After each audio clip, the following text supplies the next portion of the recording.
Assalamu alaikum, everybody, and Ramazan Mubarak to you all, and welcome to FYI. This is for your information, your go-to source for community empowerment, and everything you need to know about the incredible people and organisations making a difference across Wolverhampton. I'm your host, Alvina Ali, and it's great to have you with me for 2026.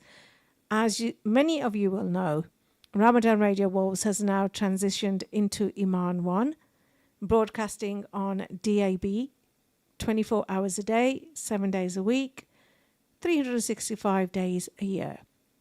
As we continue to serve our communities with faith, inspiration, information, and connection all year round. Here on FYI, we shine a spotlight on inspiring individuals, community projects, and opportunities available right on your doorstep, helping you stay informed, connected, and empowered. Today's show is all about giving back, community leadership, and the power of volunteering. Now, I'm delighted to be joined by someone who has dedicated so much time and passion to supporting others, Rajiv Danjal, who is also the director and volunteer at Secret Angels. Now, Rajiv has been instrumental in delivering vital projects, including food support, community outreach, and digital inclusion initiatives, helping hundreds of residents access support and opportunities. Now, I'll be talking to him about his journey into volunteering, his role as a director, the impact Secret Angels is making, and the exciting recognition through the King's Award for Voluntary Service, also known as the CAVS Award. Rajiv, welcome to FYI. Thank you, Alvina. Thank you for inviting me onto your show. It's a great pleasure to volunteer. It's a great pleasure for me to help the community. It's something people know me for. I will do anything for anybody, which is not a good way to become rich and famous, but it's what makes me happy. So that's what I've been doing for many, many years. And I'll tell you a little bit more about myself in a few moments. So why don't we do this? Let's start by getting to know you a little more. So tell us about your journey. How did you first get involved in volunteering, and what inspired you to step into this role? Okay, yep. So probably about 10 years ago, I was working on a project at the University of Wolverhampton where I worked in the built environment. And that's when I first met Alvina Ali, and we worked together on the actual work of the university. But Alvina herself has been volunteering or doing voluntary work for many, many years before, and wanted to have her own charity. So she started that charity, and as it happened, unfortunately, COVID-19 came along, and suddenly all of this country and many, many other countries suddenly found there were people in the community who were cut off. Okay, they had their friends, their family visit them from time to time, no longer possible. They didn't have mobile phones, far too complicated. They didn't have the internet, they didn't have communications equipment. This was seriously lonely for them. Even now, many years later, 5 years later, people still haven't recovered. The council decided that we need to do something because this is not really a good way forward. We know the disaster that happened when kids couldn't get educated, and they've got their whole life ahead of them. But when elderly people couldn't communicate because they didn't know how to, the council had to step in. And by then, Alvina had started her charity, her food charity, which we had to give parcels of food to those in need, but the council, they said, look, we're going to start a program where we're going to give out equipment to those who need it. And myself being an IT expert, Alvina approached me and said, can you help? And I said, well, okay, yep, I'm more than happy to help, particularly when the breaks from COVID-19 came through. So we then, whilst wearing our masks, we made it known that we could help you. We could provide you with equipment as provided by the council. The council, in fact, told us who to provide the equipment to, and in some cases we were given what we call dongles. So those are little internet access points. You put a SIM into it, and now suddenly somebody's got say an iPad and a little bit of portable internet, and now suddenly they could get access. Of course, they didn't know how to use this equipment, and that's where I stepped in, and I showed the community that were pointed towards us how to use this equipment, how to set it up, and take it from there. And then really it grew from there when I took early retirement because of one of my previous jobs. I basically had to take the money because it was retire at 63. So I suddenly had a lot more time on my hands, and that's when I decided, well, let's use this time to do this work in the daytime as well. And that's when my plugged in IT skills for everyone programs started at the libraries, and in fact you can find me at 4 of the libraries around Wolverhampton. You can come on a Tuesday morning to the Wensfield Library, 2 hours. You can come to the Warstones Library in the afternoon, 2 hours. You can come to the library on a Wednesday at Blaken Hall, Bob Jones Community Centre, for 2 hours in the morning, 10:30 to 12:30. And you can also come to the Whitmoreens Library from 2:30 to 4:30. So that's the reason why I am still involved in providing IT skills and information to the community. And during the month of Ramadan, I'm also presenting 2 shows. The show previous to Alvina's show, that's where I started to talk about IT. And on a Monday, if you tune into this radio station at 4 o'clock to 4:30, I'll be telling you more about what the Secret Angels charity does for the Wolverhampton and local community. And then in the second half hour of the show, I'll be talking more about IT skills and hopefully somebody who wants to come online can speak with me either via WhatsApp or via the telephone. And if somebody really wants to become famous, they can come onto the show as a presenter or as a guest, and we'd be happy to have you on board. Lovely, Raj. It's always inspiring to hear what drives people to give back. Obviously, you are the director, and thanks for sharing your role and your involvement on a day-to-day basis. But for anyone listening who may not know much about Secret Angels, can you tell us about the organisation and its mission? Certainly. So Secret Angels provides many different sorts of service. The one that I've been talking about, that is something, as I say, I do mainly on a Tuesday and a Wednesday. In person, but also on a Tuesday, the Secret Angels charity, it's not really a charity, it's a CIC, it's a community community interest company, and therefore we are almost a charity, very, very similar to a charity.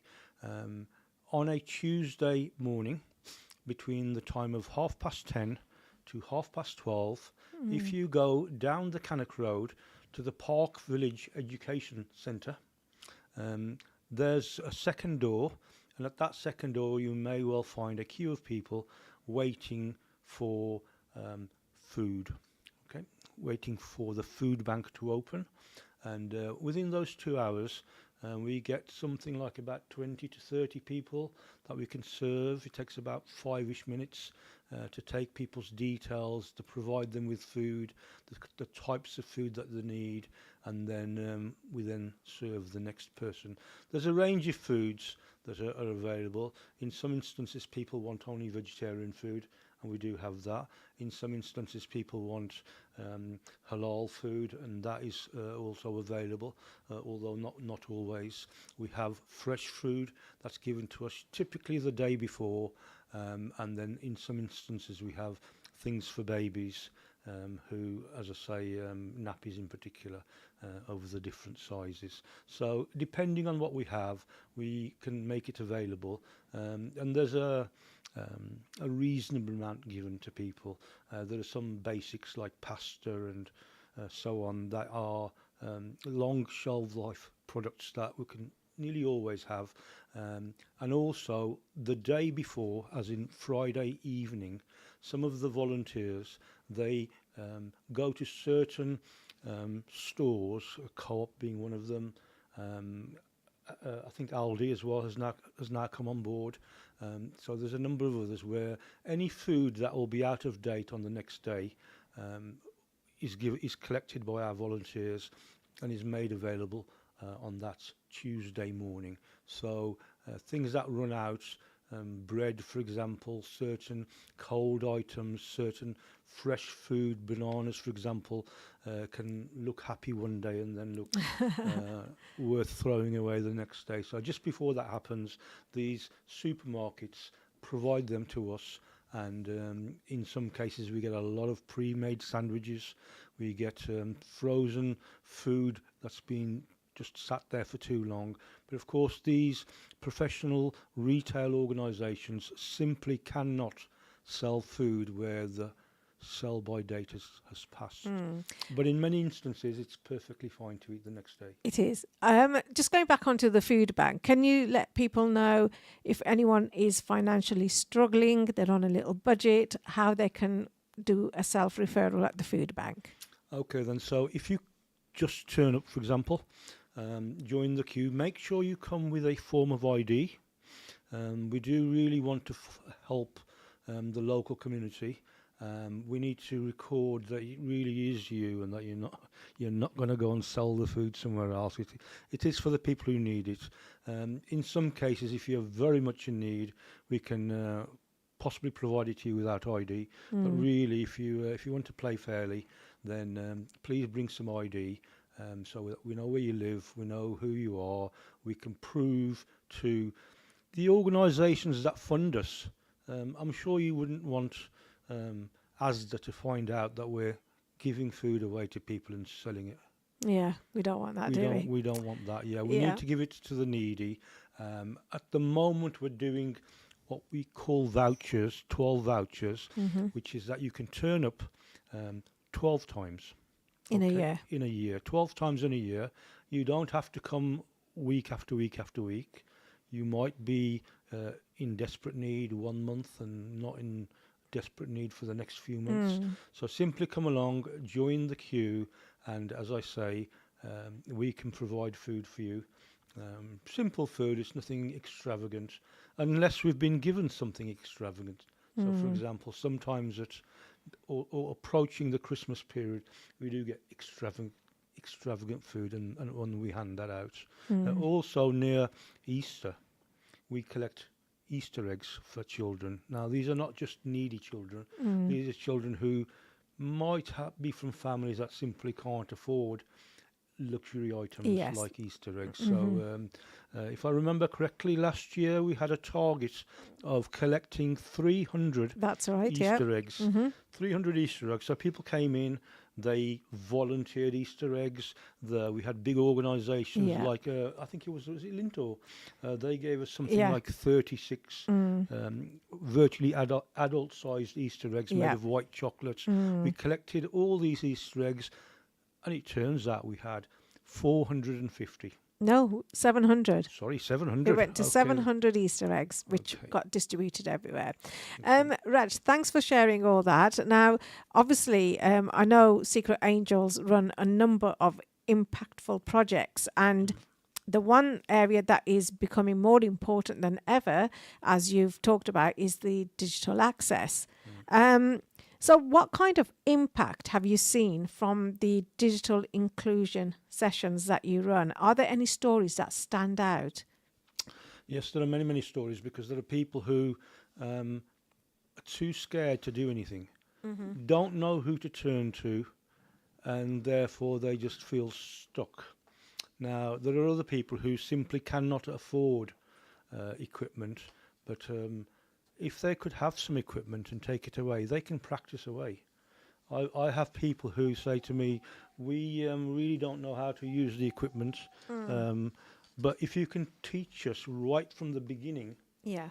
then that will really help. And although this might frustrate many people because they're young and they know how to use technology, there are some people who just don't know anything. And I have to start right from basics. And I get somebody like that almost every week. And they say, "Oh wow, you're explaining it in such a simple way. I don't feel scared anymore now. If No. you weren't if you weren't here, I would know how to turn the computer on. Well, the library will do that for you. I can log in. The librarian will do that for me. But now I kind of think, okay, so that's how you use a web browser. That's what happens when you press this button. That's what cut and paste means. That's how links, how you can tell the difference between what you can press and what you can not press. So that is something that happens on a almost weekly basis. I have 2 hours available, and there are people with tiny little problems, 5 minutes long. I've got these bank statements, but I haven't got a printer at home. How do I print them off? Very, very easy to do at a library. You simply come in either with your phone, if your bank statements are on your phone, or you come with a USB stick.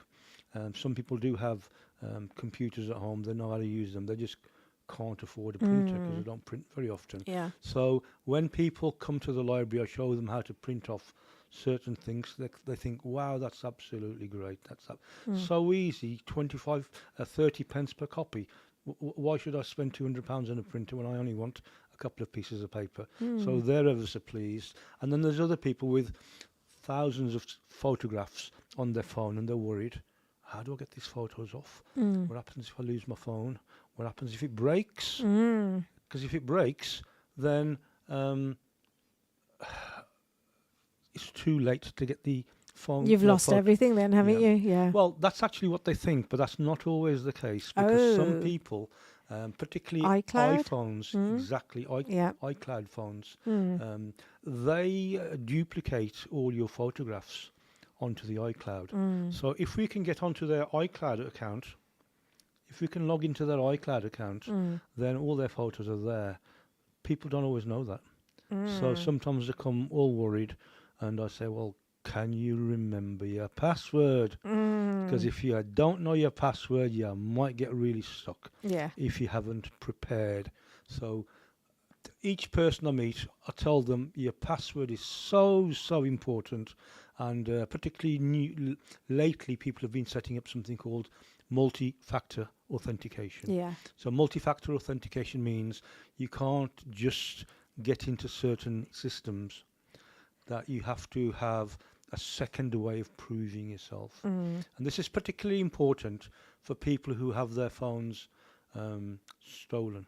Yeah. So stolen phones, and this actually happened yesterday in one of our libraries. Somebody attempted to steal the phone of a service user, but what they actually did was, rather than be caught walking off with this, They hid it. they turned the volume down, and they hid it behind some children's books. The lady was almost in tears. I would be as well if it was my phone. Right. Now, it really shows, obviously, how access to technology can change lives. Now, volunteering, as you know, is at the heart of everything that you do. So why would you encourage others to volunteer? What are the benefits of volunteering, very quickly, because we've got just under 5 minutes? Okay, well, there's benefits for young people. In other words, people who will be looking for a job, and they should really have something on their CV that shows that they can actually work, that they can work in a particular area. So, for example, if they like IT, they can come and help me. They can get some experience of what it's like helping people. Yeah. But more importantly, all work, every aspect of work is fixing a problem. Yeah, everybody who's doing a job is fixing a problem. Yeah. Nobody will come to you for anything unless they have a problem. Yeah. So I used to work in computer networking. Why did they pay me? Because people need computer networks. So they're going to pay somebody. A company, one person can't run the whole of the UK's network. You need lots and lots of people. So that one person, in my case IBM, Yeah. they've got a problem. They've got a network for which they're going to get a lot of money for, but they need people to actually run it. Yeah. They have a problem. If you're a computer network expert, you're going to fix that problem. You're going to fix that problem. The same with food. Asda need people to pack the shelves, etc. They've got a problem. Yeah. You're the solution to it. Okay, I wanted to quickly get in this as well. I want to talk about the recognition. Now, Secret Angels has been connected with the prestigious CAVS Award, which is a King's Award for Voluntary Service, which for those listeners who are listening in who don't know what it is, it's an MBE for volunteers. So what does that recognition mean to you and the team as well? It's an MBE equivalent.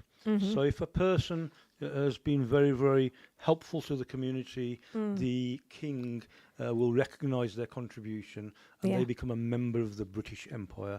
In terms of charities, it's the equivalent. So there are lots and lots of charities across the country, but for some charity that has been recognised especially, they can apply for this King's Award, and there's approximately 20 charities across this country that have been awarded that King's Award. 231. Oh, even better than, Yeah. Okay, then. So we are hoping to go and see the King at a ceremony where there'll be other charities. I thought it was 20, but there's a lot more. There clearly. is. It was 250 last year, and they are being very strict and cutting down now. And only last year it went to 231. Excellent. Now, obviously, Raj, I've got to say it is such a huge achievement, and it's truly well deserved.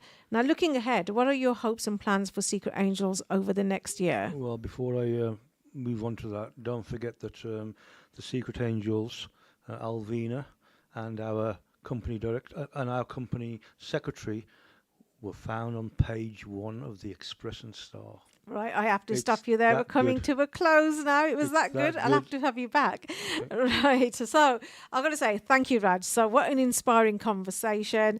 I tell you what, time has really run away. So a huge thank you to Rajiv Danjal for sharing his journey and for the incredible work he continues to do through Secret Angels to support our community.